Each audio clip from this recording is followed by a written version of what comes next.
আমাদের যে সহপাঠী আছে তাদের যারা বিএনসিসি বা স্কাউট করে তারা এখানে ছিল, উপস্থিত ছিল। এখন তাদের সাথেই তো তারা সেনাবাহিনীর সাথে মিলে তারা লাশটা আস্তে আস্তে তারা ক্লিয়ার করছে। তো তাদের ভাষ্য মতেই হচ্ছে তারা 50-60 প্লাস হচ্ছে এই লাশ তারা অ্যাম্বুলেন্সে দিয়ে দিছে। কিন্তু আমরা যখন আসি তখন মিডিয়ার কাছ থেকে জানতে পারি যে মাত্র 20 জন অথবা 17 জন। আমার প্রশ্নটা হচ্ছে যে আপনারা কেন মনে করছেন যে লাশের সংখ্যা কমানো হচ্ছে, মানে কেন কমানো হবে বলে? সেটাই তো আমাদের প্রশ্ন। আমরা তো মনে করছি, আমরা দেখতেছি কমানো হচ্ছে। আমাদের মনে করার সেটাই কোনো প্রশ্ন বিষয় না। যে আমরা দেখতে পাচ্ছি একটা কমানো একটা হচ্ছে। প্রতিষ্ঠানের যে কয়জন স্টুডেন্ট মারা গেছে সেটা অবশ্যই প্রকাশ করা দরকার।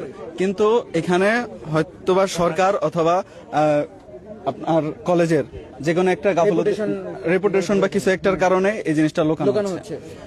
প্রকাশ করা এখানে কোনো একটা দলের নিজ স্বার্থ হাসিলের জন্য এই জিনিসটা লোকানো হচ্ছে, যাতে তাদের এই সম্মানহানিটা তেমন বেশি না হয়। ঠিক আছে।